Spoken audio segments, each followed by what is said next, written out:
रहीम अस्सलामुअलैकुम and a very good morning. Espresso में आपको खुशामदीद कहेंगे। बहुत दिनों बाद ये जो मेरी पेट लाइन है ना सुबह सुबह वाली, एक्सप्रेसो में और गुड मॉर्निंग, मुझे कह के खुद बहुत अच्छा लग रहा है और उम्मीद करते हैं कि आपकी ईद बहुत अच्छी गुजरी होगी। ईद पे आपका और हमारे जो साथ रहा वो आपने बहुत पसंद किया, उसके फीडबैक के लिए बहुत शुक्रिया।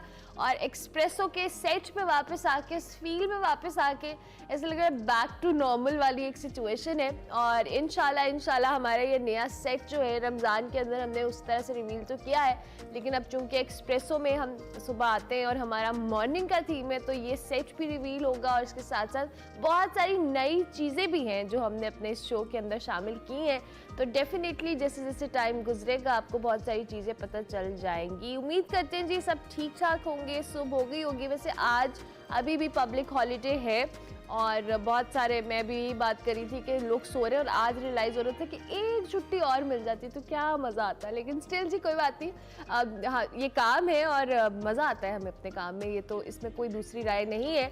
लेकिन स्टिल जी ये सारी सूरत हाल हम आपके साथ ऑन एंड ऑफ आपको पता है शेयर कर लेते हैं, जो दिल के हाल है वो बता देते हैं। लेकिन आजकल जो पाकिस्तान में खबरें हैं, जो हालात हैं वो सब एक जैसे हैं, सब मोनोटनी है, but at the end of the day कुछ डेवलपमेंट्स भी हैं, कुछ पॉलिटिकल डेवलपमेंट्स हैं, इकोनॉमी को लेकर कुछ बातें हैं। हम एज़ यूजुअल शो में जो एक्सप्रेसो का फॉर्मेट है उस तरह से आपके साथ शेयर करते जाएंगे।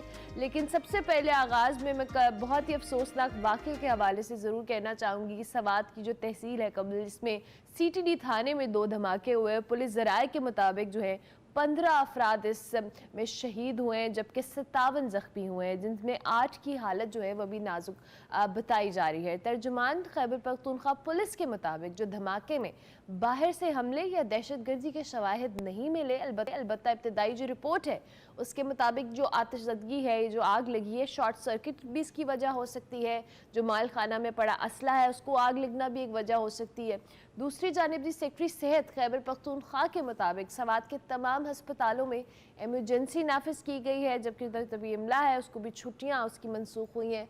प्राइम मिनिस्टर शहबाज शरीफ साहब ने और निगरान जो वज़ीर आला हैं उन्होंने कीमती जानों के नुकसान पर इज़हार अफसोस भी किया है। प्राइम मिनिस्टर ने कहा है कि पूरी कौम शोहदा की कुर्बानियों को सलाम पेश करती है। डेफिनेटली सिक्योरिटी फोर्सेस की बात की जाए, पुलिस की बात की जाए, तो ये जो दहशत गर्दी है ये फ्रंट लाइन पे ये हमारे जो सोल्जर्स हैं, ये हमारी फोर्सेस हैं, वो लड़ती हैं। अनफॉर्चुनेटली ये वाक़यात फिर से एक बार सर उठाने लग गए हैं। इसके हवाले से अगर तो ये दहशतगर्दी का वाक़या है, स्टिल जी इस पर तहकीकात जैसे जैसे होंगी, जो जो डेवलपमेंट होगी हम आपके साथ ज़रूर शेयर करेंगे। और अफसोसनाक वाक़या है, हमारे जो 15 अफराद हैं जो हमारी सिक्योरिटी फोर्सेस के एहलकार हैं वो इस वाक़े में शहीद हुए। एक खातून भी इस हवाले से रिपोर्टेडली उनकी भी डेथ हुई है। सारे मामलात हैं जी अनफॉर्चुनेट है और इस पर हम जितनी मज़म्मत की जाए उतनी कम है। और इस हवाले से हम कोशिश करेंगे जो भी अपडेट्स हों आपके साथ शेयर करते रहें।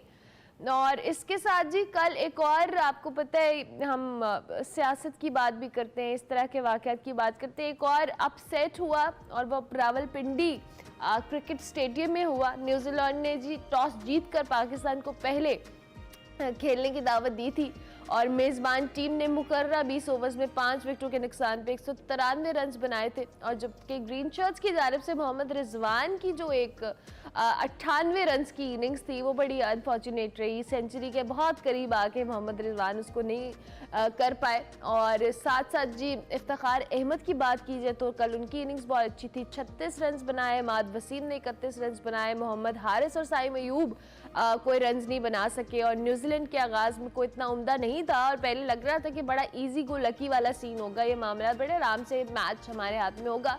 लेकिन जो 3 खिलाड़ी हैं वो 26 के जो मजमूई स्कोर है इस पर पवेलियन लौट गए थे जो ये आगाज़ हुआ। उसके बाद जो फिर न्यूजीलैंड की टीम ने कम बैक किया और दरादर जिस तरह से उन्होंने फेंटी लगाई है। और मार्क चैपमैन ने जो 104 रन की नॉट आउट वाली इनिंग्स खेली है उसने मैच की जो कह लेना जो पांसा है उसको पलट दिया। और यूँ पाकिस्तान और न्यूजीलैंड के मबाइन जो 5 मैचेस की सीरीज़ है 2-2 से बराबर हो गई है। और अभी फ़िलहाल जो फाइनल मैचों के हवाले से हम आपको और बताते रहेंगे। आगे बढ़ते हैं जी, आपको पता है ये सारी सूरत हाल मैच के हवाले से, पॉलिटिकल सूरत हाल जो है वो भी हमारे साथ होती है। और साथ साथ जी जो अब ईद की छुट्टियां ख़त्म हो गई हैं, लेकिन सियासत की छुट्टियां ख़त्म नहीं हुई हैं। और सियासत सूरत हाल है वो आप सबके सामने है। ईद के बाद जो इंतहाई अहम हफ्ता है वो शुरू हो गया है। सुप्रीम कोर्ट ने जी सियासी जमातों को इलेक्शन के हवाले से भी बात करनी है, और जो पार्लियामेंट बामुकाबला जो हम कह लें सुप्रीम कोर्ट वाला मामला चल रहा है, ये हमारी आज की बड़ी खबर है, आपको वो दिखाते हैं।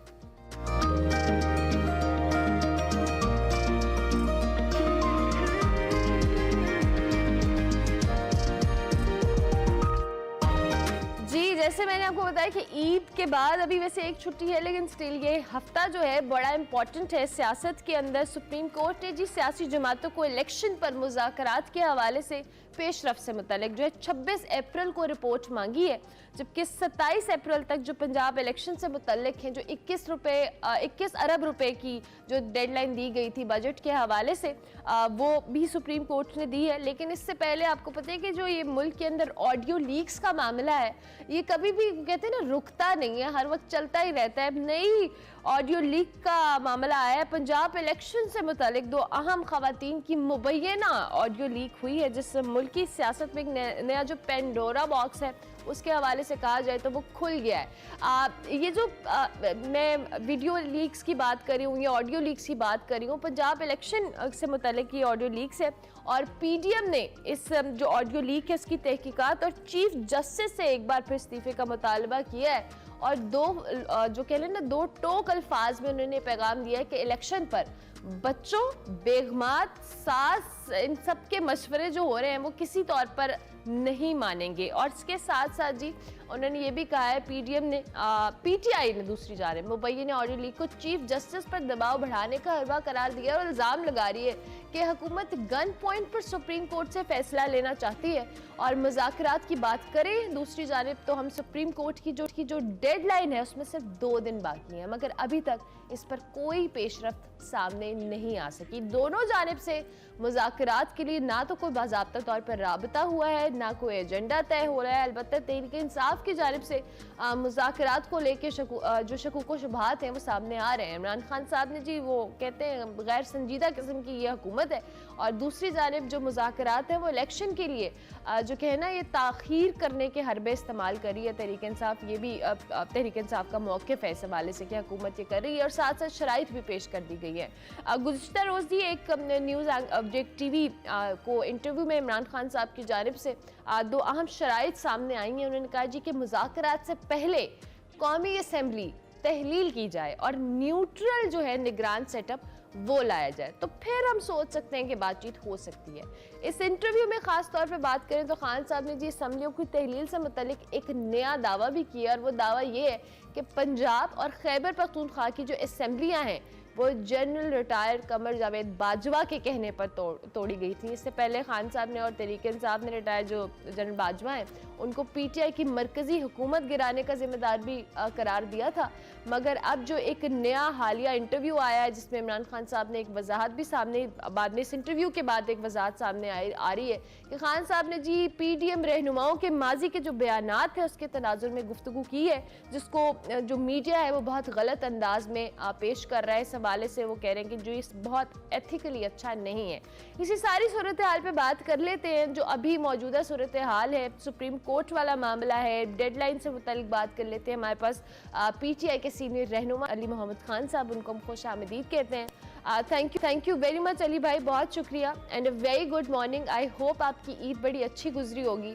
अली भाई, ये जो शुरू में हम ज़रूर चाहेंगे बात का आगाज़ कीजिएगा, और सवात हमले के हवाले से भी डेफिनेटली हम ज़रूर चाहेंगे कि आप एक कमेंट दें।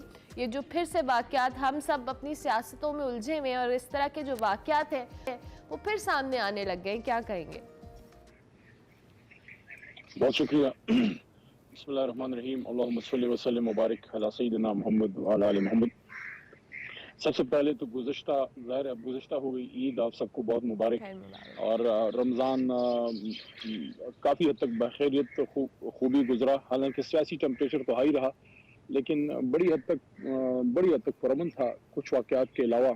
जी। मुफ्ती शकूर साहब फौत हुए एक हादसे में, इनकी अल्लाह मग़फ़िरत फरमाए। आमीन। ईद पे मैं अपने इलाके में था और लोगों में ज़ाहिर है ईद की खुशी होती है। खुशी की बात ये थी कि इस बार ईद पूरे मुल्क में एक दिन हुआ, तो वो एक अच्छी बात थी कि बिल्कुल, आज बिल्कुल। इस दफ़ा ईद में कोई भी इलाका ऐसा नहीं था।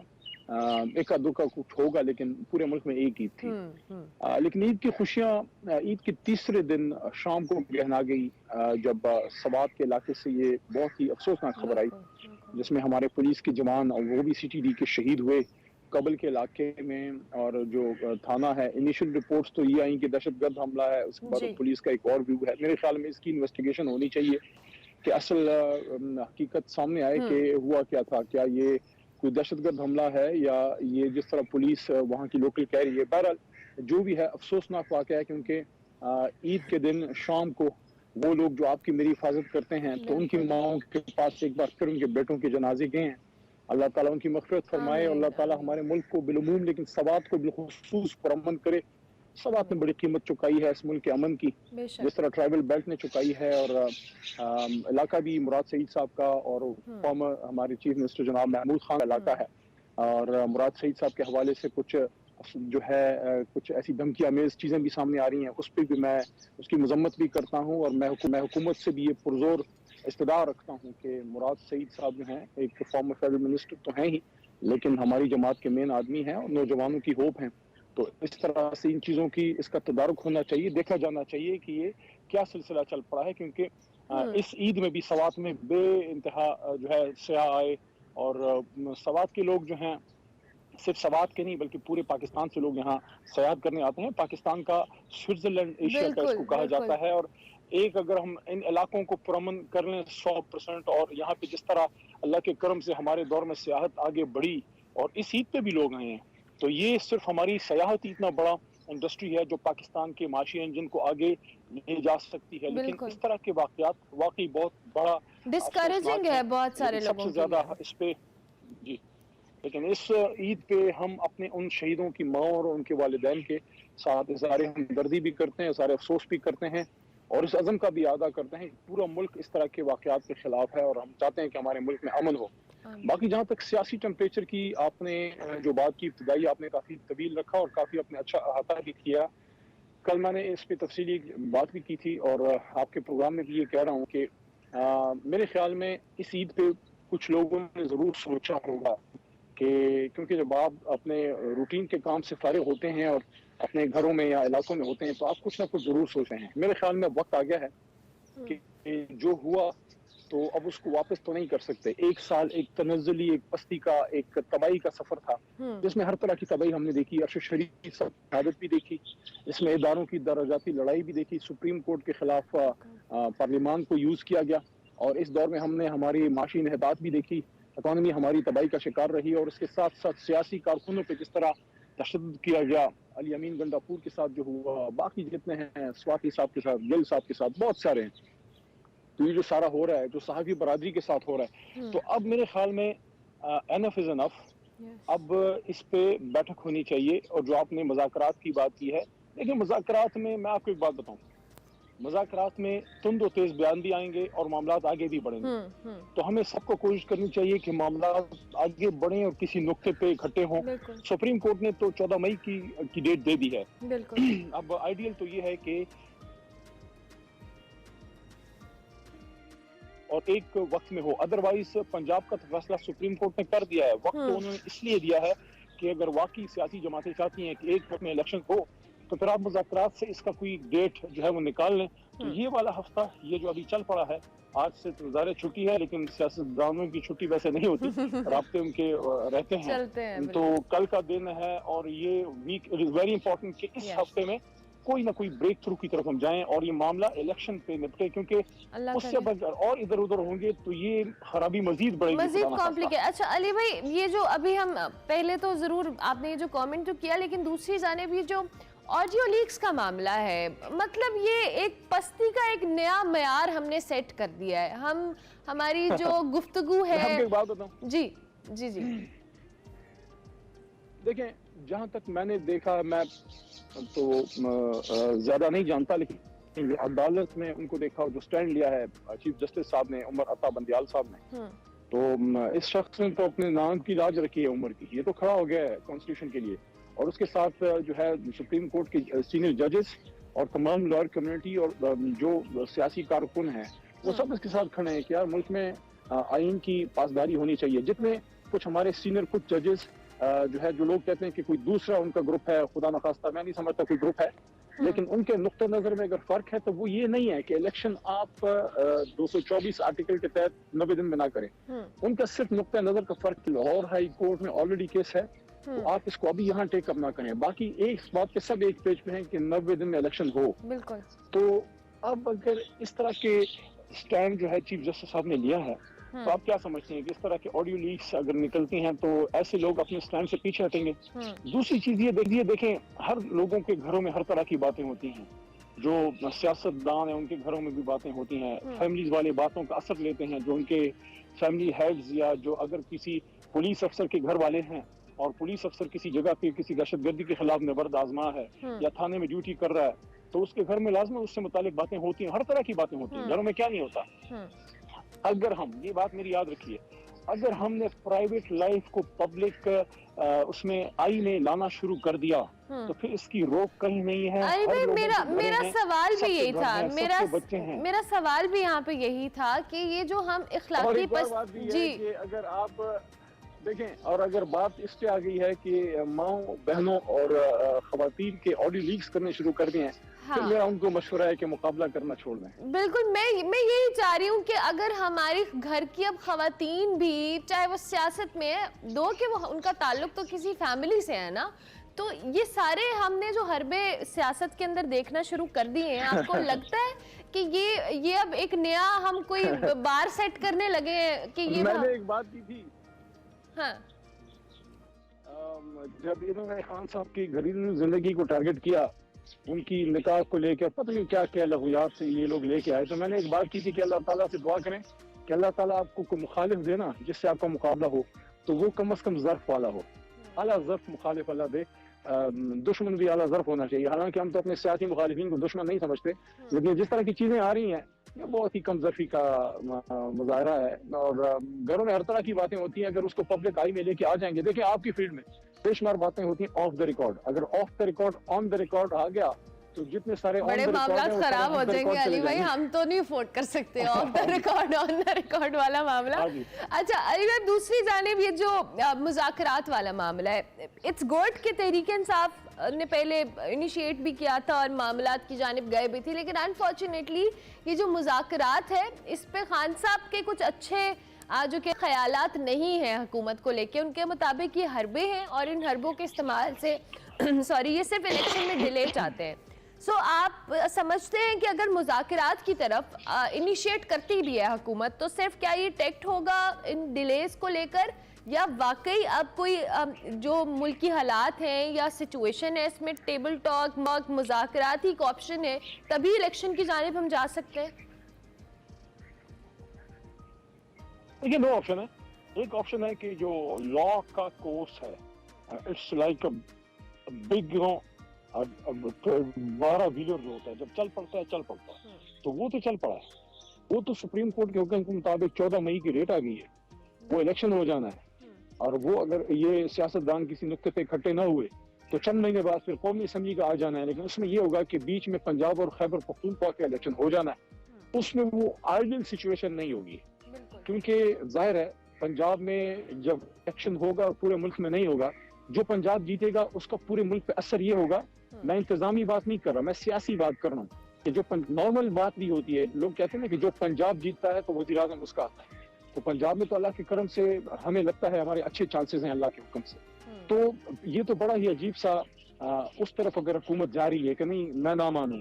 दूसरा ऑप्शन ये है कि ये बैठे, और शुरू में मैं आपको बात की कि कुछ लोग सख्त बात करेंगे, लीडरशिप लेवल से भी आएगी, कुछ तहफ़्फ़ुज़ात का इजहार भी होगा, जो खान साहब ने कुछ तहफ़्फ़ुज़ात का इजहार भी किया है, लेकिन साथ साथ चेयरमैन इमरान खान ने मुज़ाकरात की बात तो सबसे पहले उन्होंने की है, तो उन्होंने इजाजत दी है तो हमारी कमेटी बनी है। कमेटी उनकी जाब सियासतों पर साहब ने बनाई है, तो अगर इमरान खान ने मुज़ाकरात खान साहब ने नहीं करने तो उन्होंने कमेटी तो फिर नहीं बनानी थी। तो मुज़ाकरात हम चाहते हैं, लेकिन उसके लिए माहौल बने, और जाहिर है आप एक लेवल से स्टार्ट करते हैं, बीच में फिर बात होती है। जो भी मुज़ाकराती टीम के लोग हैं उनको मेरी दरख्वास्त होगी, मैं तो नहीं हूँ उसमें, लेकिन उनको मेरी दरख्वास्त होगी, आप मैदानी जंग में भी जब दो मुल्क लड़ रहे होते हैं, मुज़ाकरात चल रहे होते हैं, आप अपनी बल्कि मैं तो समझता हूँ कि ये जो मुज़ाकराती टीमें हैं, इनको इस ईद में भी कोई ब्रेक थ्रू की तरफ जाना चाहिए था।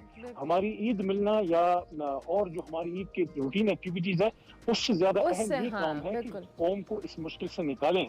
तो उनको मेरे ख्याल में, और मेरा इतलाफ नहीं है, लेकिन मेरा गुमान है कि ईद में भी उनके राब्ते रहे होंगे, क्योंकि सियासतदान लाजमन इस तरह की चीज स्टार्ट होती है तो वो खामोश फिर नहीं बैठते।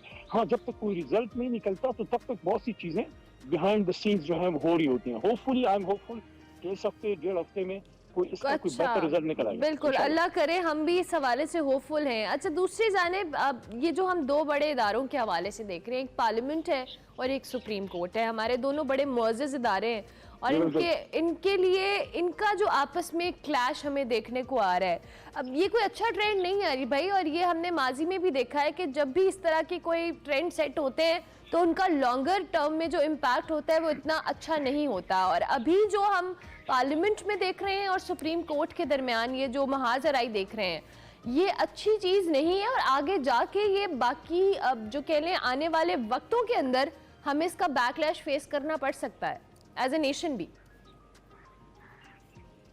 देखिए, इदारा बजाते खुद तो बिल्डिंग है ना, इदारा बजाते खुद तो कोई चीज नहीं है, इदारा तो शख्सियात से बनता है। तो इसको ये कहना कि इदारों की लड़ाई है, मैं इसको इदारों की लड़ाई नहीं समझता। सुप्रीम कोर्ट एक मुल्क का मुक़्तदर अदालत है जो हमारे फैसले करती है और आइन की इंटरप्रिटेशन करती है। पार्लियामेंट आइन बनाने वाला, कानून बनाने वाला इदारा है। ये जो पार्लियामेंट में कुछ लोग बैठे हैं उनके मफादात का टकराव है, क्योंकि उनके एक शख्स का मफाद इसमें है, एक जमात का या एक हुकूमत का मफाद इसमें है कि अभी आप इलेक्शन में ना जाएं क्योंकि अवाम का मूड उनके लिए अच्छा नहीं है। और आइन क्या कह रहा है? आइन कह रहा है क्या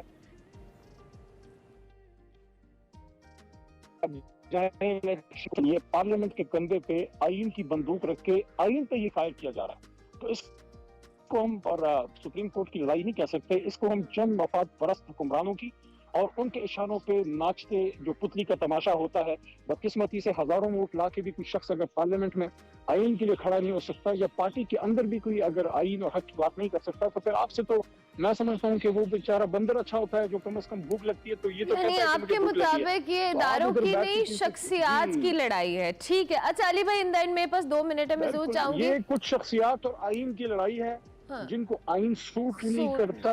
और उस वजह से जब सुप्रीम कोर्ट से फैसला आता है कि आइन पे चलो तो उनकी चीखें निकलती हैं। ठीक है, अच्छा क्विकली इन द एंड, कल खान साहब ने मारिया मेमन को एक इंटरव्यू दिया और उस इंटरव्यू की सोशल मीडिया में बड़ा ज़ेर बहस रहा। उसमें खान साहब ने कुछ कहा और दावा किया कि जी जनरल बाजवा के कहने के ऊपर पंजाब और केपी की जो असम्बलियाँ हैं वो तोड़ी गई थी। एक तो बाजवा साहब को मरकजी हुकूमत गिराने के हवाले से भी जिम्मेदार ठहराया जा रहा है, अब दूसरी जानिब असम्बलियाँ तोड़ी गई हैं। ये घूम फिर के बात बाजवा साहब पे ही आती है और खान साहब ने इसको क्यों इतना ज़्यादा वो कह लेना कह के लोगों के दिमागों के अंदर कुछ कंफ्यूजन क्रिएट कर दी है। ज़रूर चाहूँगी आप एज ए सीनियर रहनुमा इस हवाले से कमेंट करें। देखिए, इसके बारे में खान साहब ने अपनी बात की है। आपको उन दिनों का याद होगा कि हुकूमती लोग तकरीबन सभी कहते थे कि आप दोनों सूबाई हुकूमतें खत्म करें तो हम मरकजी हुकूमत तोड़ के फिर इलेक्शन की तरफ चले जाएंगे। तमाम की मेन लीडरशिप, खासकर नून की और मेरे ख्याल में पीपल्स पार्टी की भी, तो सबकी ये सबके ऑन रिकॉर्ड मौजूद है। तो उस तनाजुर में इमरान खान साहब ने बात की है। जाहिर है इमरान खान साहब किसी के हुक्म पे तो असम्बलियां नहीं तोड़ेंगे, वो तो अपने जो उनके जहन में मतवा नजर था वो तो यही था कि एक जर्नल इलेक्शन हो, और जर्नल इलेक्शन को फोर्स करने के लिए बहुत बड़ा प्रेशर है। और जो आज भी हुकूमत पे है कि आज भी हुकूमत क्यों भाग रही है, सर छुपाने को जगह नहीं है, क्योंकि उनको लग रहा है कि वो पंजाब में जाएंगे तो उनको मुंह की खानी पड़ेगी और खैबर पख्तूनख्वा का भी डेट आने वाली है। तो बेसिकली तो दोनों असम्बलियां इसलिए तोड़ी कि मरकज में प्रेशर पड़े और वो अपनी बात के मुताबिक कि आप असम्बलियां तोड़े तो हम भी मरकज तोड़ के इलेक्शन की तरफ जाएंगे। और ये मेरी बात देखें, पिछले साल अगर हमने जब इलेक्शन की तरफ कौम को लेके गए, देखिए जब मुश्किल होती है तो फिर आप एक नए फ्रेश मैंडेट की तरफ जाते हैं। अगर पिछले साल अप्रैल मई में जब हमने असम्बलियां तोड़ी खान साहब ने और उसके बाद महीने 2 बाद इलेक्शन हो जाते इतने सारी ये तनज़्ज़ुली, अखलाकी गिरावट, सोशल तबाही, सियासतदानों की शहादतें, उसकी वर्कर्स की, साफियों की शहादतें, बेइज्जतियां, ये इदारों से अनफॉर्चुनेटली कोई अच्छा ये कुछ भी ना होता। हाँ हाँ ये कुछ भी ना होता। हम एक पीसफुल ट्रांजिशन, ठीक है, एक हुकूमत रजीम चेंज में गिरी और उसके बाद हम जो है एक नई हुकूमत की तरफ चले जाते हैं। देखिए हमें इस पूरे एक साल में सियासी फायदा हुआ है। सही। अगर हम पिछले साल जून में कोई इलेक्शन में जाते, इतना हमें शायद मैंडेट ना मिलता जितना अभी हमारा बयानिया लोगों में चल पड़ा है। लेकिन मुल्क का नुकसान बड़ा इन लोगों ने कर दिया है। सही है, ठीक है, चलें। Thank you very much Ali Mohammad Khan साहब, बहुत शुक्रिया आपके वक्त का। हमें early in the morning join किया और खान साहब की इस स्टेटमेंट का जवाब हम दोबारा से किसी और ज़रूर तलाश करने की कोशिश करेंगे कि बात घूम फिर के बाजवा साहब पे क्यों आती है कि जब कुछ भी होता है मुल्क के अंदर, कोई भी डिसीजन लिया जाता है तो वो बाजवा साहब के सर पे डाला जाता है। और ये जो इंटरव्यू हुआ है इस पे सोशल मीडिया पे मुख्तलिफ जो कह लें कॉन्सेप्ट्स को दोबारा से क्लियर करने की कोशिश की जा रही है। बहुत सारी जो उन्होंने बातें की हैं इंटरव्यू में उसको भी कहा जा रहा है कि ये घुमा फिरा के पेश की जा रही है। देखते हैं जी इस हवाले से क्या अपडेट होगी। अभी हम एक ब्रेक लेते हैं, ब्रेक के बाद वापस आएंगे और इकोनॉमी के हवाले से हम जरूर आज बात करेंगे। देखते रहिए एक्सप्रेसो।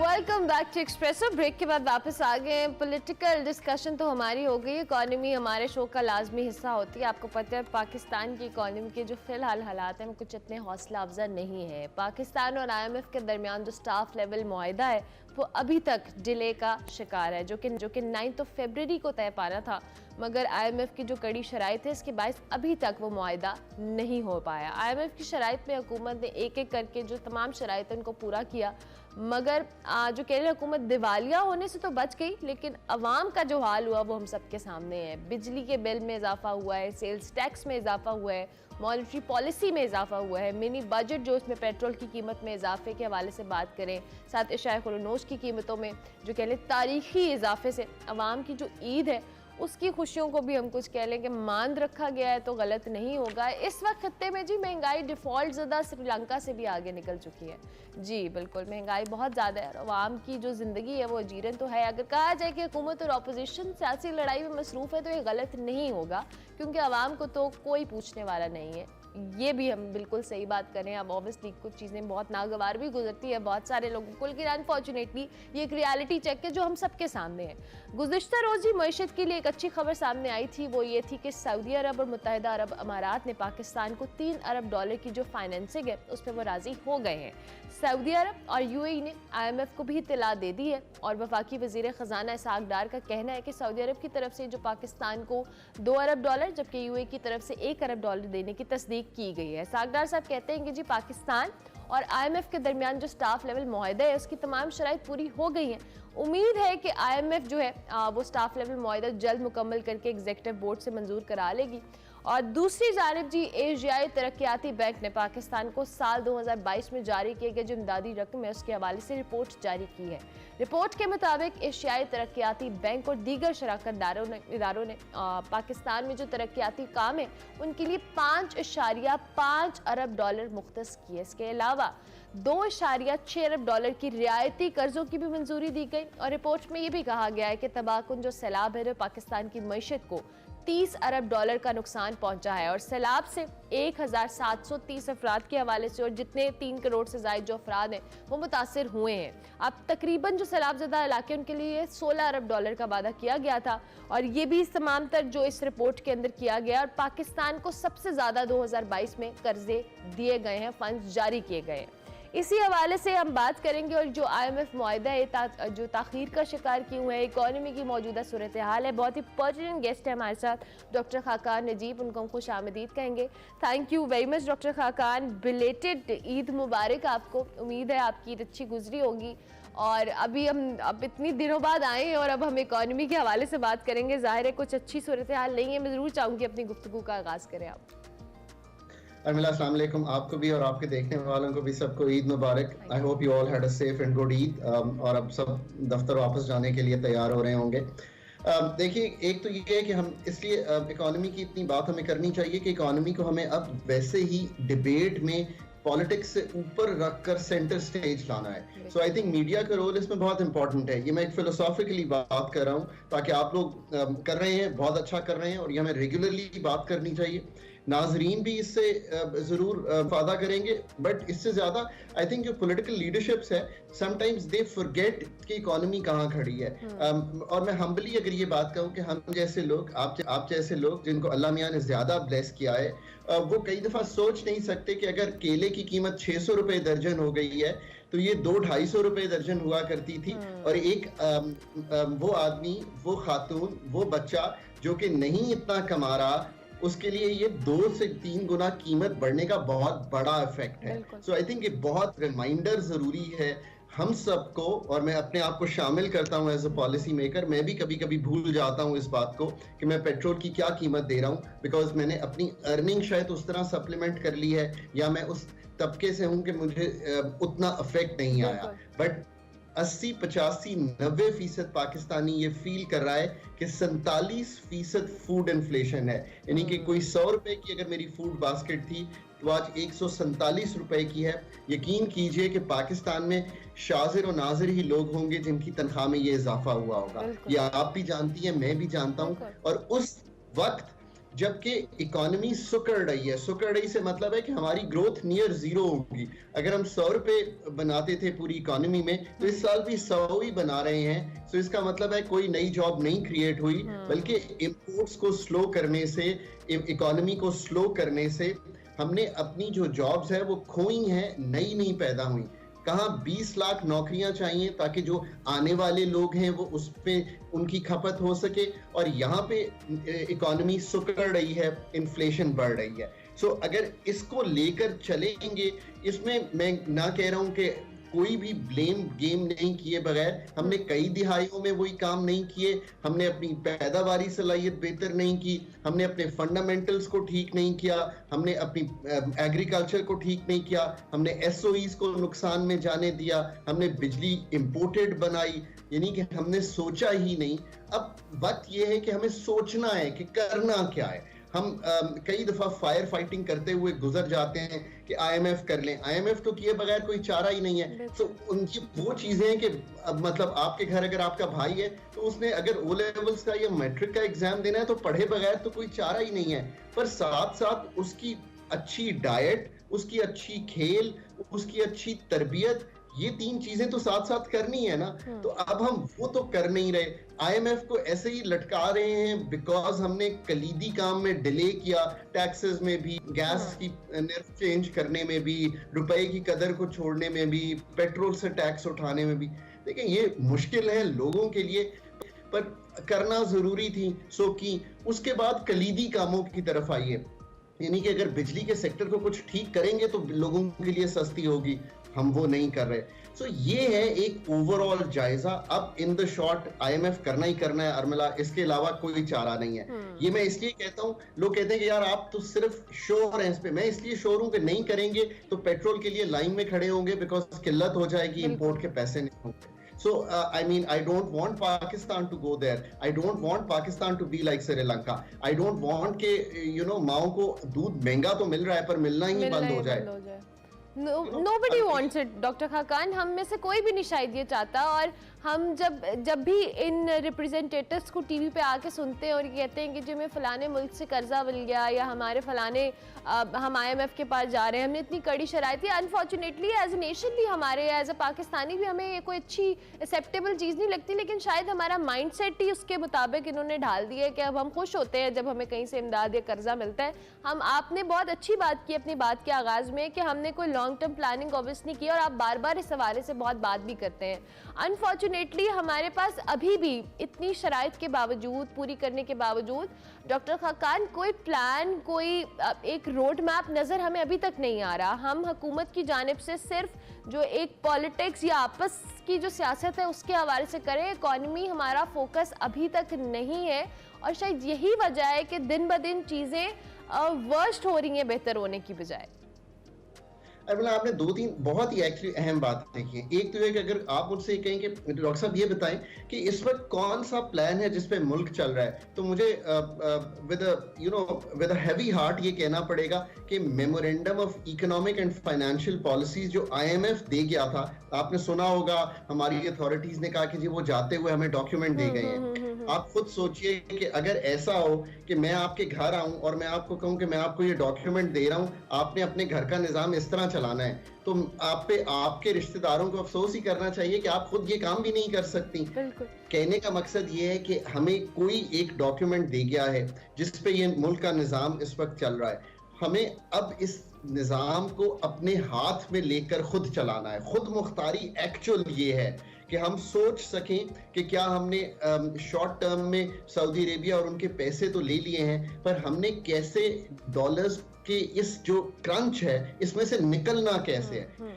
आज पहली सोच जो है ना पाकिस्तान की, वो ये होनी चाहिए कि अगले 3 साल के लिए क्या डॉलर्स का इनफ्लो होगा कि कोई दिक्कत नहीं पेश आएगी, ताकि हम असल काम जो है मुल्क के वो कर सकें। उसके लिए डेट की रीप्रोफाइलिंग है, आईएमएफ में रहना है, मल्टीलैटरल से पैसे लेने हैं, एक्सपोर्ट्स को संभालना है, रेमिटेंसेस को संभालना है। ये तो पहली सोच है। अब यही बहुत बड़ी सोच है, इस पे कोई काम करना है, बिल्कुल करना है। क्या हम कर रहे हैं? मतलब with a lot of again heavy heart I से कि शायद उस तरह नहीं कर रहे जिस तरह करना चाहिए। आपने बिल्कुल ये बात सामने जो रखी है ये 100% दुरुस्त है। हम इसीलिए इकोनॉमी की हमें रोज बात करनी चाहिए, रोज इस चीज को बैंक करना चाहिए कि ये काम करना है। अब दूसरा ये करवाना किसने? एक चीज मैंने जो बहुत गौर व फिक्र किया है, देखें ये तो नहीं है कि पॉलिटिकल सेटअप कोई चेंज होने लगा है, यही पार्टीज हैं, इन्हीं में हमें खेलना है। तो हमें एज आई थिंक वोटर्स इनसे as influential policy makers, as media people, इनसे ये कहना है कि आप अपना कलीदी प्लान रखें कि क्या करेंगे 5 साल में। चाहे 2 चीजें करें, मैं ये कहता हूं कि कुछ तो करें, क्योंकि कई दफा तो ऑटोमेटेड ही हुकूमत चलती रहती है, यानी कि जो रेगुलर में हो रहा है, जिसे कहते हैं जब जहाज हवा में ऑटो पायलट पे चल रही हो। एग्जैक्टली बिल्कुल। अच्छा डॉक्टर खान, सॉरी मैं आपको इंटरप्ट कर रही हूँ, मैं चाहूंगी हम ज्यादा चीजों को केटर कर लें। ये जो अभी आपने इम्प्लीमेंटेशन के हवाले से बात की, पॉलिसीज आती हैं जिस बात में आके हमारे वजीर खजाना भी आते हैं, प्राइम मिनिस्टर भी आते हैं, सारे कुछ प्लान दे देते हैं। ये जो पेट्रोल सस्ता मिलने के हवाले से, रिलीफ देने के हवाले से बात हुई थी, मेरे नॉलेज में तो नहीं है, अगर मैं गलत हूँ तो आप प्लीज मुझे करेक्ट कर दीजिएगा। मोटरसाइकिल सवारों को ये प्लान बनाया गया था जी कि उनको रिलीफ दिया जाएगा, पेट्रोल सस्ता दिया जाएगा। इस पे कोई इम्प्लीमेंट या कोई प्लान हमारे सामने नहीं आ सका। ये जो हुकूमती प्लान्स हैं, इनको इम्प्लीमेंट करना भी तो एडमिनिस्ट्रेटिव काम है, ये क्यों नहीं हो रहा? तो आपने बड़ी अच्छी बात की है। देखिए इसीलिए मैं कहता हूं कि जब तक पहले सोच वापस नहीं लेंगे, यानी कि एक डॉक्यूमेंट अपना हर चीज पे बनाने की सलाहियत नहीं बनाएंगे, यानी कि आपने कोई भी काम करना है उसके लिए अर्मिला बड़ी तहकीक की जरूरत होती है, बड़ा टाइम लगाना पड़ता है, दिमाग लगाना पड़ता है, डेटा इकट्ठा करना पड़ता है, उसको कोरिलेट करके हर चीज ऐसे बनानी पड़ती है कि जिसमें लीकेजेस ना हो। ये हर काम आप चाहे सब्सिडी, क्रॉस सब्सिडी देना चाहते हैं अमीरों से लेके गरीबों पर, फिर उसको तहकीक करके एक्सपर्ट्स के सामने रखें कि क्या ये काम सही है, फिर आकर उसको अनाउंस करें। आई थिंक गवर्नमेंट ने थोड़ा सा हेस्ट में अनाउंस कर दिया, और ये मैं इसलिए कहता हूं कि जब मिनिस्ट्री ऑफ फाइनेंस ने आके ये कहा कि नहीं अभी तो वो बन रही है चीज और भी हमारे सामने आएगी, हमारा नहीं ख्याल कि अभी ये हो सकती है, ये मिनिस्ट्री ऑफ फाइनेंस का जो था रिस्पॉन्स था to the petrol subsidy. IMF ने भी यही कहा कि जब आप इसको बना लेंगे अच्छा तो फिर हम आगे चलेंगे। ये सारी चीजें की जा सकती हैं, बट एक तो जो लफ्ज है ना रिलीफ, उसको मेरा ख्याल है कि हमें बदलना चाहिए टारगेटेड रिलीफ में, और उसको हमें सिर्फ लोगों के घर, मैं हमेशा कहता हूं आप लोगों के घर जो दे सकते हैं वो डायरेक्टली दें, और उनको फैसला करने दें कि पेट्रोल खरीदना है, एजुकेशन खरीदनी है, हेल्थ खरीदना है, रोटी खरीदनी है कि वेजिटेबल्स खरीदने हैं। क्योंकि मैं नहीं बता सकता कि किसी के घर में किस चीज की जरूरत है। ठीक हो गया, thank you doctor Khaqan. Unfortunately time खत्म हो गया, thank you very much, but still जब भी आप आते हैं बहुत डिटेल्ड एनालिसिस देते हैं और बहुत अशद ज़रूरत है इस हवाले से आप जैसे लोगों की इकॉनमी को लेकर। Thank you very much. Doctor Najeeb हमारे साथ मौजूद थे, इकॉनमी के हवाले से हम बात करते हैं। एक ब्रेक लेते हैं, ब्रेक के बाद वापस आते हैं।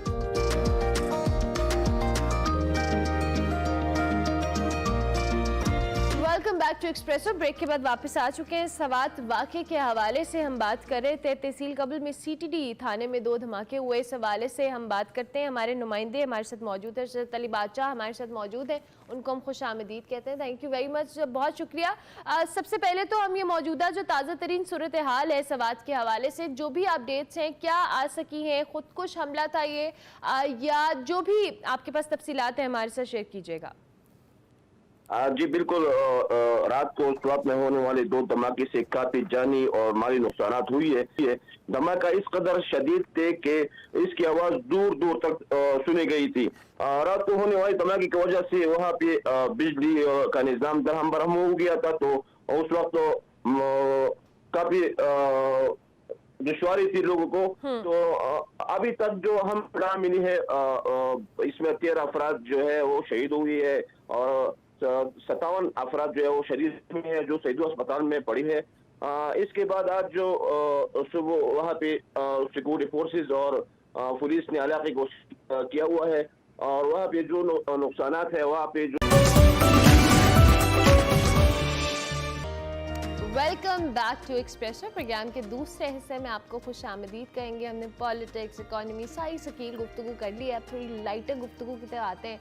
10 बजे बहुत सारे लोगों ने ट्यून किया होगा, तो आपका मूड अच्छा करते हैं और आपको अपना सेगमेंट दिखाते हैं, over a cup of coffee, जिसमें हमना खालिद आज हमारी मुलाकात करवा रही है मज़ाहिया शायर डॉक्टर इनामुल हक जावेद से। देखते हैं क्या बातें हुई आपको आज का सेगमेंट।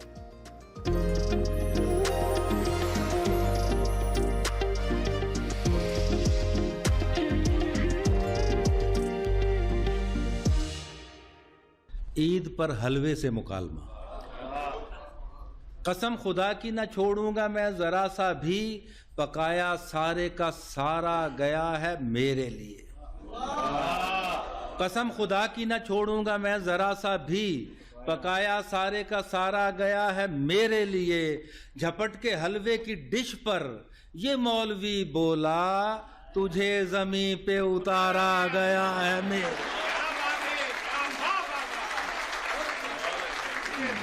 अस्सलाम वालेकुम। Over a cup of coffee में मैं हूँ आपकी होस्ट हमना खालिद और आज प्रोग्राम के स्टार्ट होने से पहले ही मुझे पता नहीं क्यों हंसी आ रही है, I don't know, but feel ऐसे आ रही है कि आज प्रोग्राम में बहुत मज़ा आने वाला है, कुछ मज़ाहिया शायरी होने वाली है। मे भी थोड़ी सीरियस हो, लेकिन जो मेरे ऑपोजिट सामने गेस्ट बैठे हैं उनका माशाल्लाह फेस इतना स्माइली फेस है कि मुझे फील हो रहा है कि बहुत मज़ा आने वाला है।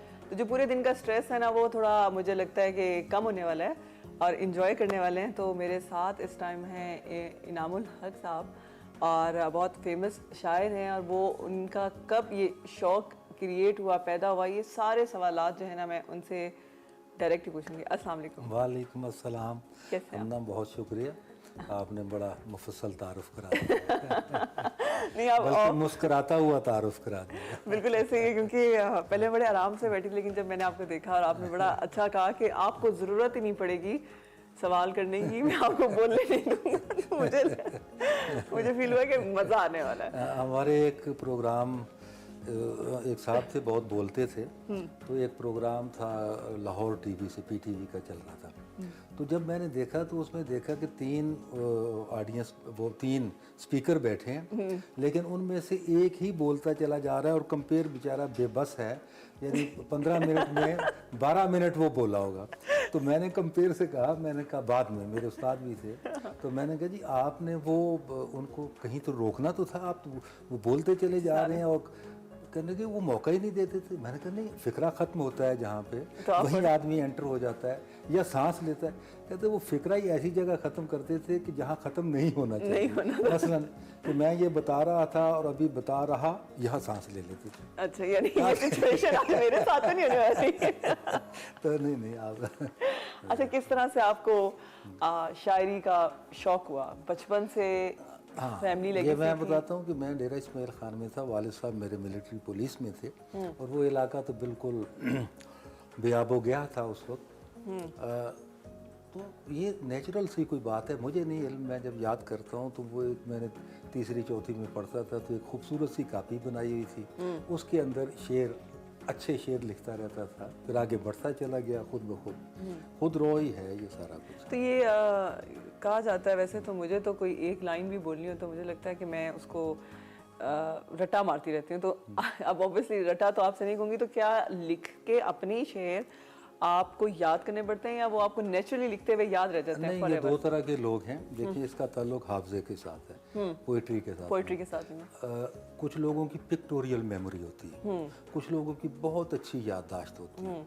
अब मैं पिक्टोरियल से भी आगे आज के दौर में गई, कुछ लोगों की ये कंप्यूटराइज्ड मेमोरी होती है। जैसे आप जरा क्लिक करते हैं तो एकदम से और फिर इधर क्लिक करते हैं दूसरी इन्फॉर्मेशन।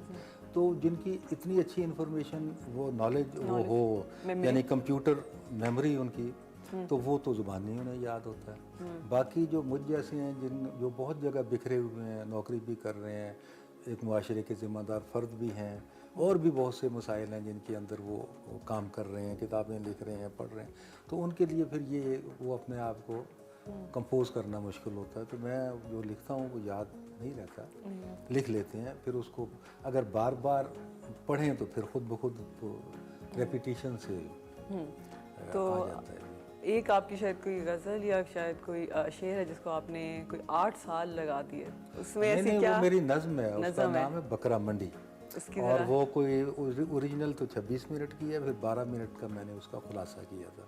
हमारे यहाँ ये होता है ना, आप बस स्टैंड पे जाएं, पुराने ज़माने में जब हम जाते थे तो जाएं तो एकदम से वो हाकर जो होते हैं उनके बसों के, ये जा रही है, बिल्कुल तैयार है, आगे पीछे हिल रही होती, जाना उसने घंटे के बाद हो, लेकिन वो उनको यानी हाँक कर ले आते हैं गाहक को। इसी तरह से वो मलिक साहब गुजर रहे हैं, उनका कोई ख्वाब, लेकिन बकरा मंडी है साथ, उधर से वो एक जो बकरे बेचने वाला है वो उन्हें आवाज़ देता है कि ले जाए, दूसरा देता है, लेकिन फिर वो एक उनमें से इतना बड़ा सेल्समैन होता है कि वो उसको ऐसी आवाज़ लगाता है कि वो कहता है चलो देख लें, और उस चलो देख लें में दोनों किरदार जो हैं वो, उसका नाम है मन्ना और ये जो है मलिक साहब है, कि फिर दोनों लीचड़ किरदार हैं, और फिर वो बस वो दलाइल देते रहते हैं और कहानी आगे बढ़ती जाती है। तो अभी कोई ऐसी जो अभी आपके पास हो इस टाइम जो आपको याद हो आपकी कोई? नहीं, याद तो मुझे कुछ चीज़ें तो बहुत हैं जो मैं बहुत पढ़ता हूँ। मैं आपको 2-4 कतार सुना देता हूँ, संजीदा सुनाऊँ या मज़ाहिया? नज़र से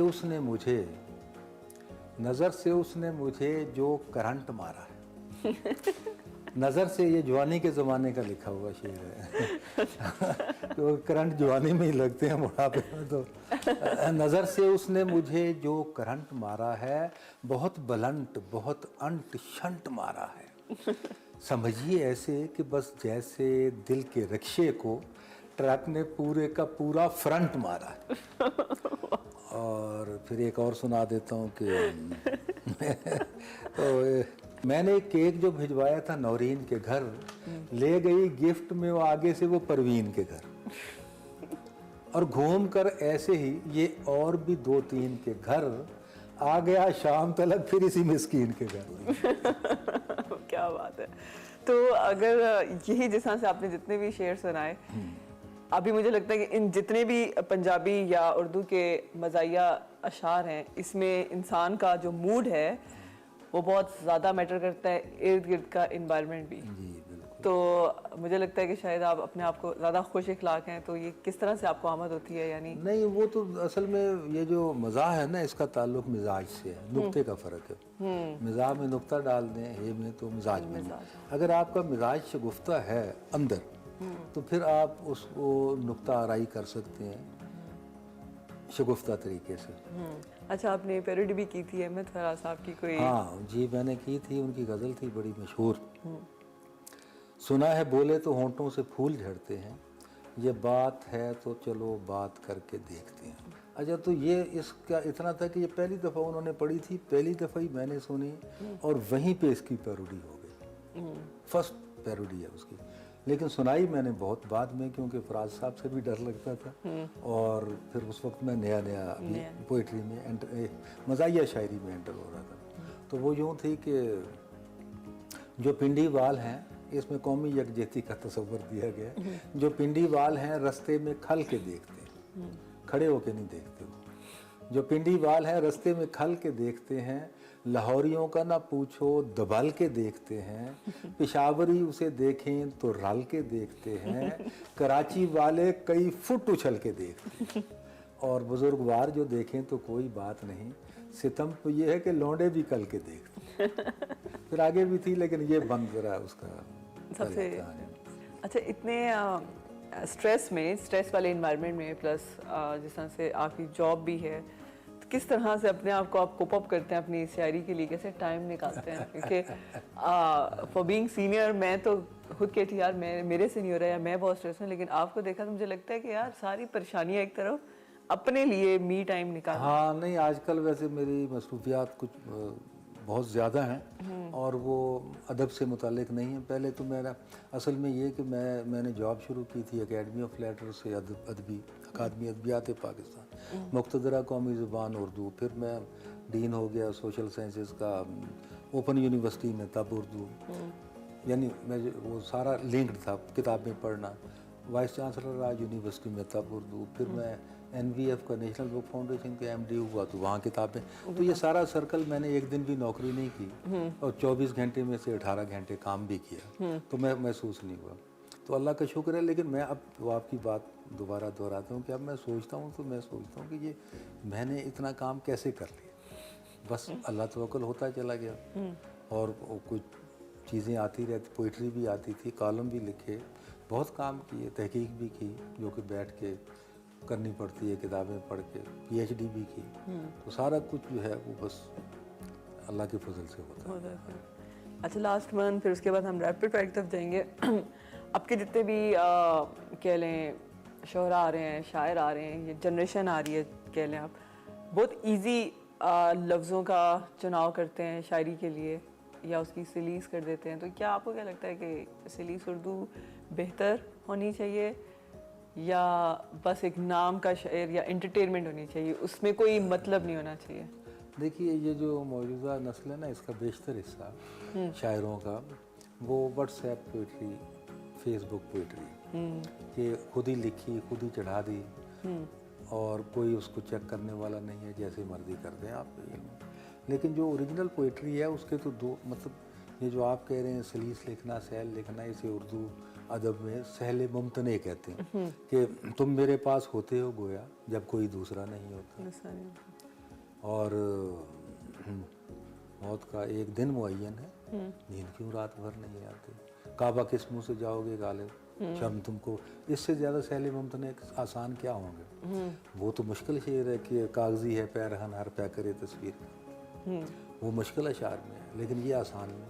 तो शेर तो होना चाहिए ना, मफहूम तो दे। अदम की सारी शायरी सहल मुमतने में, हजरत मोहानी की कुछ लोगों की मुश्किल अल्फाज में भी है, गया तय महानी है एक ही शेर में। तो ये जो आसान या मुश्किल नहीं, शायरी तो शायरी होनी चाहिए ना, उसका कोई मतलब होना। हाँ, मतलब कोई, तभी वो दिल को लगा, दिल खेजत बर दिल रेजत तभी होगी ना, वरना तो वो आप सुन लेंगे, खुद खुश हो जाएंगे कि मैं शायर हूँ। चलें, अब कुछ क्वेश्चंस हैं जो कि मैं आपसे पूछूंगी और आपने आंसर करना होगा। ये रैपिड फायर इसको हम कहते हैं। अच्छा, आपकी पसंदीदा किताब कौन सी है? मेरी अपनी की शायरी की किताब। अच्छा, आपको सबसे ज़्यादा गुस्सा किस बात पे आता है? मुझे नहीं लगता गुस्सा आता होगा, लेकिन चलें, सवाल है।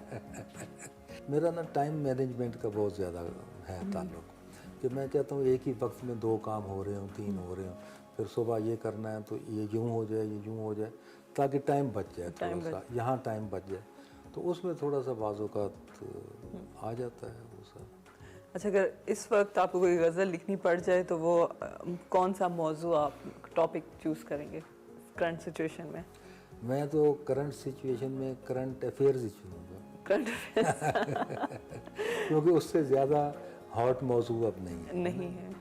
तो अगर आपको लिखने का दिल कर रहा और ना आपको इस आमद ना आ रही हो तो फिर आप क्या करते हैं? मूड नहीं, वो ऐसा दिल नहीं करता, बिल्कुल वक्त ही नहीं होता। जब आमद, जब कोई मूड बनता है या कोई चीज़ उतरती है या आ रही होती है, तो फिर वो उसमें देखें, आमद जो है ना, तख्लीक का लम्हा जो है, वो इंतज़ार नहीं करता, वो आके ऐसे घूमता है। अगर आपने एक्सेप्ट कर लिया, छोड़ दिए सारे काम, चाहे वो धुन बनानी हो, चाहे किसी ने पेंटिंग कर, कोई भी फन करना हो, तो वो एक आपके पास एक खाका आता है, ज़हन ह्यूला आता है।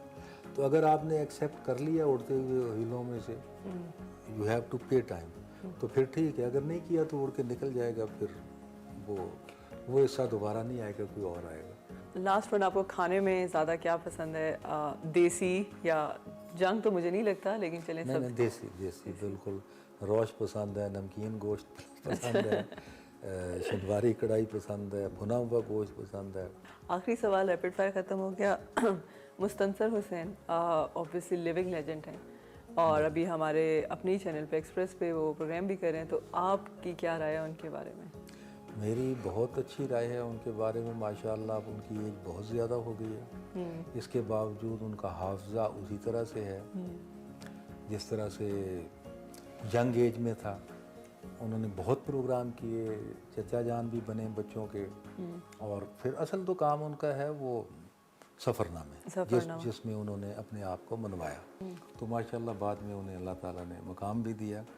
अताउल्लाह कासमी साहब ने भी सफ़रनामे लिखे, उन्होंने भी लिखे और लोगों ने भी लिखे। बल्कि इसी दौर में ये 76 के बाद बाकायदा तौर पर सफ़रनामा जो है वो एक, इससे पहले रिपोर्टाज होती थी, ट्रैवलॉग होता था, यानी सफ़रनामे को एज ए सिनफ़ अदब उस तरह से नहीं थी। तो सिनफ़ अदब के तौर पर वो इन सब लोगों की वजह से मारूफ़ हुई, और वो अब सफ़रनामा बाकायदा एक सिनफ़ है जिस पर PhD हो रही है, तहकीक हो रही है। इसी तरह इंशाइया भी इसी दौर में सिनफ़ अदब बना। बिल्कुल ऐसे ही है, और मुझे लगता है कि आपसे सीखने के लिए और आपसे बातें करने के लिए जो है ना, ये प्रोग्राम का टाइम कम है और हमारे पास कंटेंट बहुत ज़्यादा है, तो ज़रूर इसकी एपिसोड 2 होनी चाहिए। और थैंक यू सो मच, बहुत अच्छा लगा आज आपके साथ। और मैंने पहले ही गेस कर लिया था कि मैं हंसने वाली हूँ, तो पूरे शो में आपने मुझे हंसाया और पब्लिक को भी थैंक यू सो मच। बहुत शुक्रिया, बहुत मेहरबानी, थैंक यू। और ये था आज का over a cup of coffee. Next time फिर मिलेंगे, तब तक के लिए अल्लाह हाफिज़।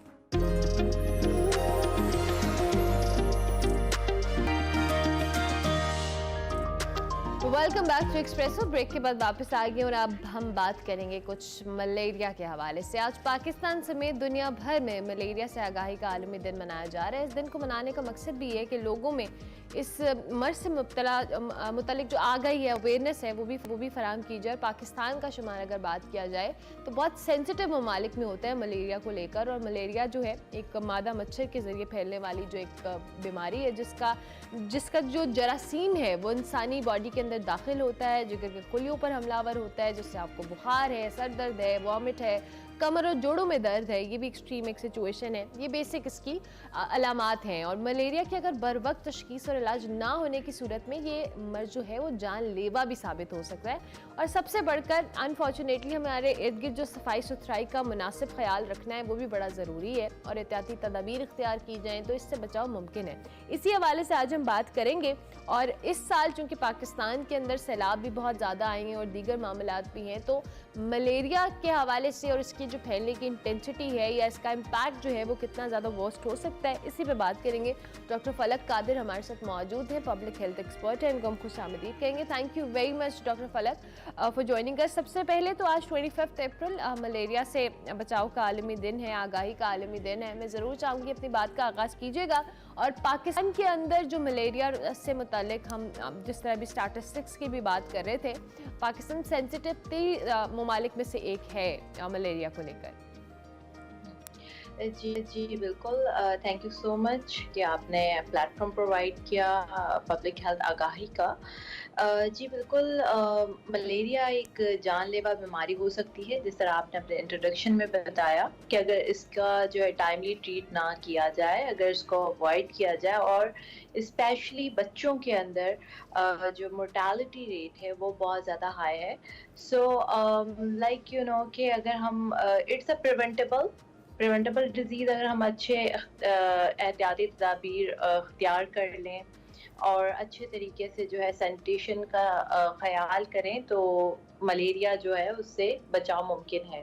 ठीक हो गया। अच्छा डॉक्टर फलक, मैं ज़रूर चाहूँगी आप ज़रा हमारे देखने वालों की अंडरस्टैंडिंग के लिए ये क्या बेसिकली मलेरिया होता कैसे है और हमारी बॉडी के किन पार्ट्स को जाके इसका इम्पैक्ट बहुत ज़्यादा आता है, और इसके जो बेसिक सिम्टम्स हैं, मैंने तो कहा लेकिन एज अ डॉक्टर आप बेहतर अंदाज में इसको एक्सप्लेन कर दें हमारे लिए। तो जी बिल्कुल, स्पेशली जो मलेरिया है वो आपके जाके लीवर को इफ़ेक्ट करता है फर्स्ट स्टेज में, and then red blood cell को ये बहुत बुरे तरीके से असरअंदाज करता है। लाइक पूरी बॉडी में इन्फेक्शन स्प्रेड हो सकता है, एंड उसके बाद जो है वो जो पेशेंट है उसको सिम्टम्स ये होंगे, फीवर होगा, चिल्स होगा, vomiting, diarrhoea, headache and whatever जो है अलामतें उनको हो सकती हैं। सो ये अगर इनिशियली इसके स्टेजेस होते हैं, 3 स्टेजेस होते हैं, mild, moderate and severe. Mild में ये अगर माइल्ड है तो आपको फीवर फील होगा, जोड़ों में दर्द, मसल में भी दर्द होगा, एंड देन मॉडरेट में फिर आपको जो है वो बहुत ज़्यादा जो पेशेंट है वो बहुत ज़्यादा नकाहत फील करेगा, बहुत ज़्यादा जो है उसको वॉमिटिंग, डायरिया, एंड देन बहुत ज़्यादा हॉस्पिटलाइज होने की जो है ज़रूरत होगी, एंड लास्ट स्टेज जो है वो फिर मोर्टालिटी केस हो सकते हैं। ठीक हो गया। अब ये जो हमने अर्ली सिम्टम स्टेजेस की बात की है, इसमें जो रिकवरी रेशो है और इसके ट्रीटमेंट को भी लेके बात करें कि इसका बेसिकली ट्रीटमेंट है क्या, और इसमें बड़ों में या बूढ़ों में बात करें या बच्चों में इसकी जो इफ़ेक्ट होने की इंटेंसिटी है उस हवाले से भी बताएं, और इसके ट्रीटमेंट को लेके भी बताइएगा प्लीज़। देखिए, ट्रीटमेंट बहुत आसान है। There is you know variant in the malaria, because ये मॉस्किटो से स्प्रेड होता है, और फीमेल मॉस्किटो एनाफिलीज जिसको हम कहते हैं, इससे ये स्प्रेड होता है। So person to person vary करता है, माइल्ड टू मॉडरेट डिजीज़ के ऊपर ये वेरी करता है। एंड देन अगर हम ट्रीटमेंट की बात करें तो मार्केट में अवेलेबल हैं। क्लोरोक्विन जो है वो स्पेशल दवा इसमें इस्तेमाल की जाती है।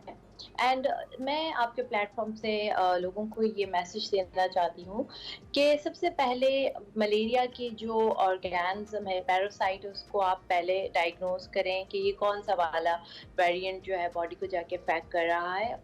इधर फिर उसी के अकॉर्डिंगली ट्रीट किया जाता है। अगर लैब करवाई गई है उस पर कौन सा जो है वो मलेरिया का जो ऑर्गेनिज्म है वो डायग्नोज हुआ है, एंड देन उसी की जो है मेडिसिन इस्तेमाल की जाएगी। तो according to the organism, according to the parasite हम जो है जो डिजीज है उसको ट्रीट करते हैं। ठीक है। इसकी मेडिकेशन आपने जैसा कहा कि depends and varies from person to person. In general हमारे यहाँ आपको क्या लगता है कि इसका डाइट का, और सेकेंडली जैसे आपने वाइट ब्लड सेल्स के हवाले से भी बात की, ऑब्वियसली हमारी डाइट और ये सारी चीज़ें जो हैं बहुत ज़रूरी हैं इसका हिस्सा। अब अगर खुदा न खास्ता अब पाकिस्तान के अंदर जैसे हम सैलाब हवाले से बात कर रहे हैं, और अब जो वर्ल्ड आलमी इदारा सेहत है उसने भी कुछ वार्न किया है कि पाकिस्तान में इस बार शिद्दत से आ सकता है। So how do you see कि हमें क्या एहतियाती तदाबीर इख्तियार करनी चाहिए पहले ही? देखिए, first I am residing here in the USA, and यहाँ पर जो है वो मलेरिया नहीं पाया गया है, और लाइक यू नो के बैनिश कर दिया गया, कल्मिनेट कर दिया गया है, बिकॉज दैट कि हम यहाँ पर जो है सैनिटेशन का बहुत ज़्यादा ख्याल किया जाता है, सफाई सुथराई, हाइजीन का बहुत ख्याल किया जाता है, बिकॉज इस मच्छर से होने वाली बीमारी, और मच्छर जो है वो गंदगी में ज़्यादा जो है उसकी पैदावार होती है।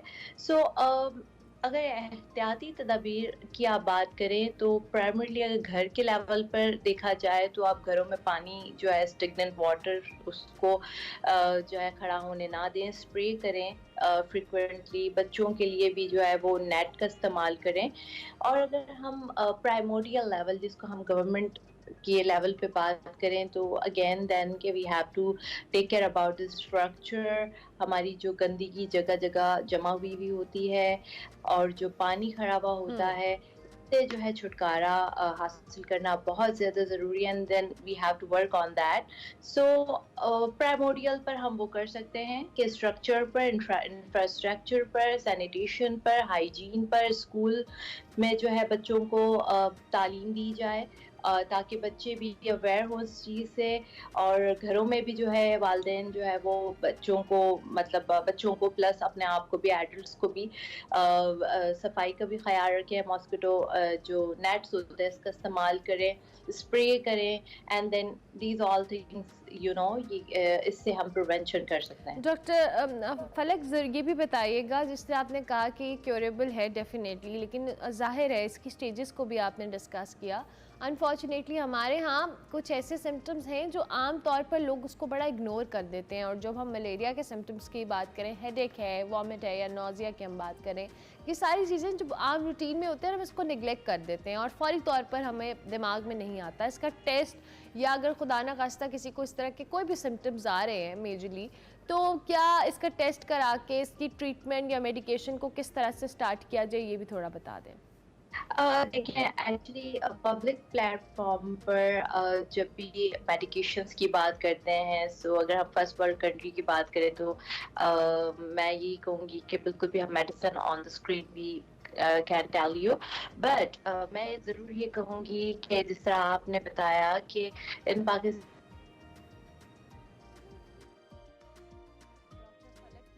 हाँ, हमारा राब्ता उनसे ख़त्म हो गया। डॉक्टर फलक कादिर हमारे साथ मौजूद थी, पब्लिक हेल्थ एक्सपर्ट है। इन द एंड डॉक्टर फलक, हमारे पास 20 सेकेंड्स है, कुछ भी ऐड करना चाहें आप।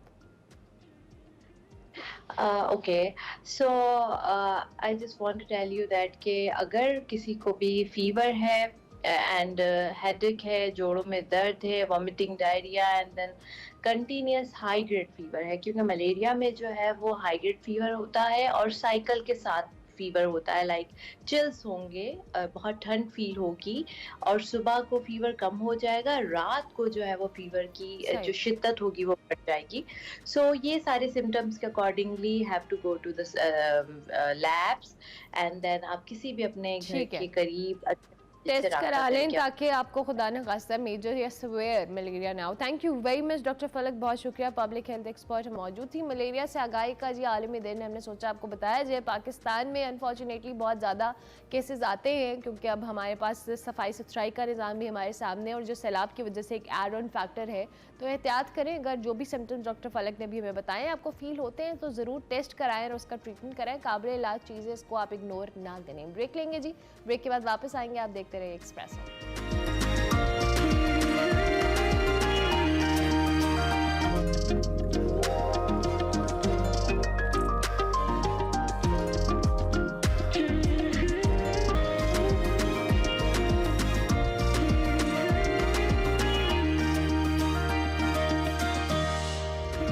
Welcome back to Expresso. Break के बाद वापस आ गए और अब हम बात करेंगे क्रिकेट की। जाते जाते आज हमने सोचा से क्रिकेट मिस हो गया। 5वां T20 मैच जी न्यूजीलैंड के नाम रहा। मेहमान टीम ने पाकिस्तान को 6 विकेटों से शिकस्त दे दी। रावलपिंडी क्रिकेट स्टेडियम में मैच हुआ और मैच में जो सूरत हाल रही वो बड़ी इंटरेस्टिंग रही। पहले तो पाकिस्तान ने कुछ ऐसे लग रहा था कि ये मैच हमारे हाथ में है, लेकिन अनफॉर्चुनेटली एकदम से पासा पलटा है और हालात बदल गए, जज्बात बदल गए, सब बदल गया। रिजवान ने जी लड़कर आती बैटिंग को सहारा दिया और जिम्मेदाराना खेल खेला उन्होंने और 5 विकेट पर पाकिस्तान ने 193 रन स्कोर किया। नुकसान पर 98 पर रिजवान नॉट आउट है। 2 रन की जरूरत थी, चाहे कि सेंचुरी हो जाती। और मुसलसल तीसरे साल जी रिजवान ने 1000 से ज़्यादा रन स्कोर करने का एजाज़ भी हासिल किया है। सो कल के मैच के हवाले से हम करेंगे और इस पे क्या सूरत हाल है। और उसके साथ साथ जी जवाब में न्यूजीलैंड का आगाज़ कुछ इतना अच्छा या उम्दा नहीं था जो कल के हम आगाज़ में आपको बता रहे हैं। इब्तदाई 3 खिलाड़ी जो 26 के मजबूत स्कोर पर पवेलियन लौट गया, जिसके बाद मार्क जैकमैन ने 104 रन की नॉट आउट इनिंग्स खेलकर मैच का जो कह लेना हालात बदल दिए। यूँ पाकिस्तान न्यूजीलैंड के माबैन जो 5 मैचेस की सीरीज़ है 2-2 से बराबर हो गई है। इसी सारी सूरत हाल पर तज्जिया लेंगे और कल मेरे ख्याल से ईदियाँ भी मिली हैं कुछ ईद के दिनों में ना, मतलब ये भी हुआ है कुछ, सो इस पर भी बात करेंगे। सलीम खालिद साहब हमारे साथ मौजूद हैं। Thank you very much Salim Khalid साहब, बहुत शुक्रिया। गुड मॉर्निंग आपको, गुज़िश्ता ईद मुबारक। कैसी गुजरी आपकी ईद? बिल्कुल ठीक है अल्हम्दुलिल्लाह, आपको भी ईद मुबारक अर्मिला। और वालेकुम अस्सलाम। आज तो आप भी जिस तरह कल रिजवान अकेले खेल रहे थे, लग रहा है आज आप भी शो अकेले कर रही हैं। बिल्कुल ऐसे ही हो रहा है। आज इमरान अभी तक ईद की फील से बाहर नहीं आए, इसलिए वो स्टूडियो में भी बाहर नहीं आए। बिल्कुल, ईद अच्छी गुजरी माशाल्लाह। मैच का जहाँ तक है तो ईदी पाकिस्तानी क्रिकेटर्स ने इफ्तिखार से वसूल तो की, लेकिन साथ में न्यूजीलैंड को भी ईदी दे दी उन्होंने। शीर कोरमा तो खिलाया था कीवी क्रिकेटर्स को, लेकिन अब ये सीरीज जो है बराबर करके इससे बड़ी ईदी क्या होगी कि 9 क्रिकेट खिलाड़ी जो सफे अव्वल के इनके थे वो इस सीरीज के लिए पाकिस्तान नहीं आए। बेशतर उनमें IPL में डॉलर कमा रहे हैं। एक B या C टीम यहाँ पर आई खेलने के लिए, जिसके खिलाफ हमें तो चाहिए था कि हम भी एक जूनियर टीम खिलाते और सीरीज जीतते, लेकिन हमने मुकम्मल मजबूत तरीन टीम ऐसी उतारी मैदान में, फिर भी बराबर हो गई सलीम साहब। फिर भी हम लोगों ने सीरीज बराबर कर दी। और अपने होम ग्राउंड पर अपनी पिचेस बनाकर और फिर इस तरह से, और देखें हमारी रिवायत है कि हम हरीफ जो टीम होती है उसको स्टार क्रिकेटर्स का 1-2 का तोहफा देते हैं, तो वो भी बरकरार रही। जैसे मैंने सीरीज से कबल भी आपने कहा था, ये चैंपियन जो है उनका तोहफा हमने दिया है न्यूजीलैंड को। कल उन्होंने सेंचुरी की, पूरी सीरीज में बड़ा जबरदस्त उन्होंने परफॉर्म किया और वो यकीन है उनके कैरियर फले फूलेगा। करियर चेंजिंग मोमेंट उनकी पाकिस्तान वर्सेस न्यूजीलैंड सीरीज ही थी।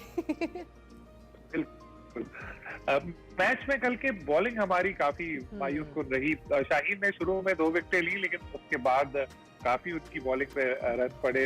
हारिस भी अच्छी बॉलिंग नहीं कर सके। एहसान को पिछले 4 मैचेस में नहीं खिलाकर उनका कॉन्फिडेंस पूरा खत्म कर दिया। एक प्लेयर जिसने PSL में अच्छा परफॉर्म किया, अफगानिस्तान के खिलाफ अच्छा परफॉर्म किया, फिर जब आपने उसको ड्रॉप कर दिया, फिर आखिरी मैच में लेकर आए तो वो भी वैसा परफॉर्म नहीं कर सके। हालांकि स्कोर पाकिस्तान का बुरा नहीं था, मेरा ख्याल है इसको इतना करना चाहिए था, लेकिन बदकिस्मती से बॉलिंग ने हमें कल बड़ा मायूस किया। फील्डिंग भी जिस तरह कैच ड्रॉप किया था और कैचेस भी मैच जितवाते हैं, तो बाद में बाबर ने भी ये कहा कि उस कैच की वजह से हम लोग ना जीत सके। बैटिंग में रिजवान ने, क्योंकि गलत नहीं हो गया सलीम खालिक साहब, 2 रन से सेंचुरी रह गई रिजवान की, तो अच्छा नहीं हुआ कुछ। चले वो 10 रन पे भी आउट हो जाते, पाकिस्तान मैच जीत जाता बस, तो अच्छा रहता।